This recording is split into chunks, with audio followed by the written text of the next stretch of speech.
সমগ্র বরাক উপত্যকা সহ বিভিন্ন এলাকার গুরুত্বপূর্ণ খবরের মধ্যে স্বাগতম। আজ হলো 10 জুলাই 25 আষাঢ় শুক্রবার। আজকের প্রথম খবরটি হলো লাগাতার ভারী বৃষ্টিপাত ও উজান থেকে জল ছাড়ার ফলে বরাক উপত্যকার সব কয়টি নদীর জল বাড়তে শুরু হয়েছে। ভয়াবহ পরিস্থিতি।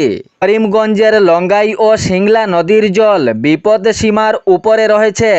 দ্রুত গতিতে বাড়ছে জলের স্রোত। লঙ্গাই ও সিংলা নদীর জল দ্রুত গতিতে বাড়ছে, জনমতে আতঙ্কের সৃষ্টি হয়েছে। এ ভারী বৃষ্টিপাতের ফলে বরাক উপত্যকার বিভিন্ন এলাকা জলমগ্ন এবং রাস্তাঘাট বিপর্যস্ত পরিস্থিতি হয়ে পড়েছে। যান চলাচলেও বাধা, অনেক জায়গায় ধস পড়ে, সড়ক অবরোধ, যাতায়াত পরিস্থিতি বিপর্যস্ত রূপ নিয়েছে।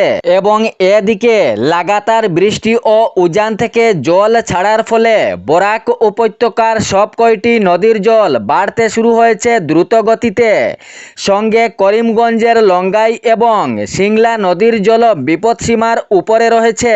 বরাক উপত্যকার বিভিন্ন এলাকার নদীর জল দ্রুত স্রোতে বাড়ছে। বরাক নদীর জল দ্রুত গতিতে বাড়ছে। সঙ্গে কুশিয়ারা নদীর জল দ্রুত গতিতে বাড়ছে। ধলেশ্বরীযুক্ত কাটাকাল নদীর জল দ্রুত গতিতে বাড়ছে। জনমতে আতঙ্কের সৃষ্টি হয়েছে। হাহাকার পরিস্থিতি। নদীর তীরবর্তী এলাকার বাসিন্দাদের সতর্ক থাকারও অনুরোধ জানানো হয়েছে। জানা গিয়েছে আগামী 13 জুলাই পর্যন্ত ভারী বৃষ্টিপাতের পূর্বাভাস রয়েছে। রাজ্যের বিভিন্ন এলাকায় ইয়েলো অ্যালার্ট জারি। আগামী 13 জুলাই পর্যন্ত ভারী বৃষ্টিপাত হতে পারে রাজ্যের বিভিন্ন জেলায়।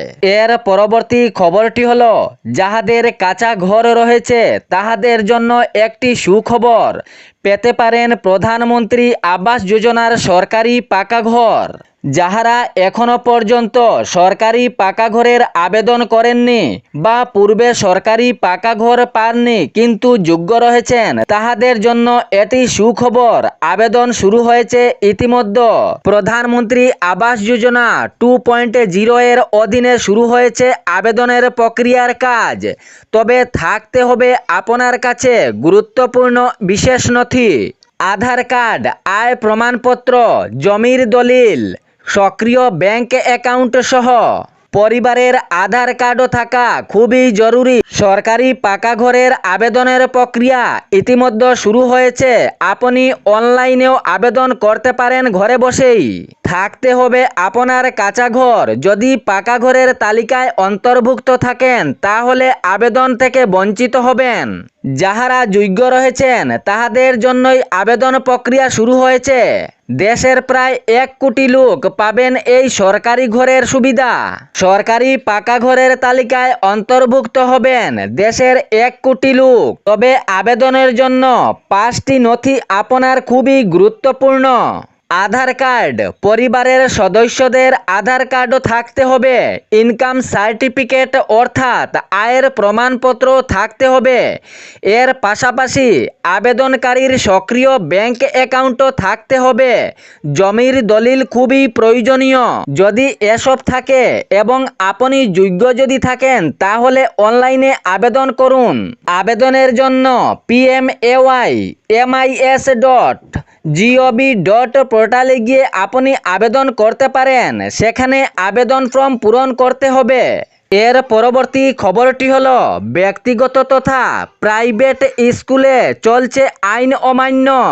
রাজ্যের বিভিন্ন প্রান্তে এমনও প্রাইভেট স্কুল বা ব্যক্তিগত বিদ্যালয় রয়েছে গ্রীষ্মের ছুটি এখনো পর্যন্ত দেননি।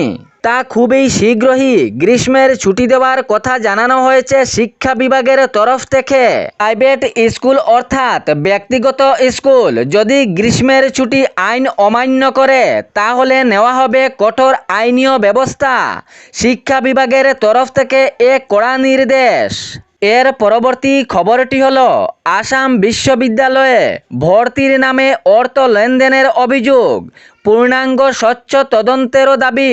এবার মাস্টার্স ভর্তিতে একটি সিটে মোটা অঙ্কের টাকার বিনিময়ে বিক্রির অভিযোগও উঠেছে। ছাত্র সংসদের এক সদস্যদের বিরুদ্ধে এই গুরুতর অভিযোগ উঠেছে। আসাম বিশ্ববিদ্যালয়ে ভর্তির নামে অর্থ লেনদেনের অভিযোগে গোটা রাজ্যে তীব্র চাঞ্চল্য সৃষ্টি হয়েছে। তবে পূর্ণাঙ্গ তদন্তের দাবি ও স্বচ্ছ তদন্তের দাবিও উঠেছে। দোষীদের শনাক্ত করে বিহিত ব্যবস্থা গ্রহণের দাবি জানিয়েছেন ভুক্তভোগীরা। আসাম বিশ্ববিদ্যালয়ে ভর্তির নামে অর্থ লেনদেনের অভিযোগে রাজ্য জুড়ে তীব্র চাঞ্চল্য সৃষ্টি হয়েছে। এর পরবর্তী খবরটি হলো বেঙ্গালুরুতে এক ভয়াবহ ঘটনা। মানবিকতার স্থিতিশক্তি যেন হারিয়ে গিয়েছে কোথায়। সহনশক্তি ও মানবতা নেই বললেই চলে। এ ঘটনার মধ্যে এটি প্রকাশ পেয়েছে।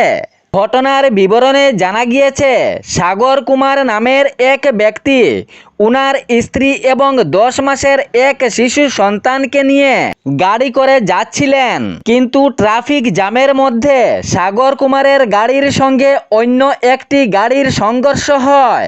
এরপরেই শুরু হয়ে যায় উত্তপ্ত পরিস্থিতি। গাড়ির ধাক্কার জেরে একদল যুবক এসে সাগর কুমারের গাড়ির উপর হামলা চালায় এবং গাড়ি থেকে টেনে হিচড়ে বের করে সাগর কুমারকে। সেই সময় উনার স্ত্রী অনেক বিনতি করেন, কিন্তু সেই যুবকের দল থামেননি। মাটিতে ফেলে তাহারা মারধর করেছেন বলে অভিযোগ উঠেছে।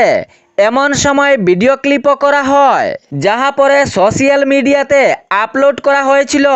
যখন সেই যুবকের দল মারধরের সীমা পেরিয়ে যাচ্ছিল, তখন স্ত্রী হাত জোড় করে তাহার সুনাগনা দেওয়ারও অনুরোধ জানায়, কিন্তু সেই যুবকের দল থামেননি। এই ঘটনার সময় কেহ ভিডিও করছিল।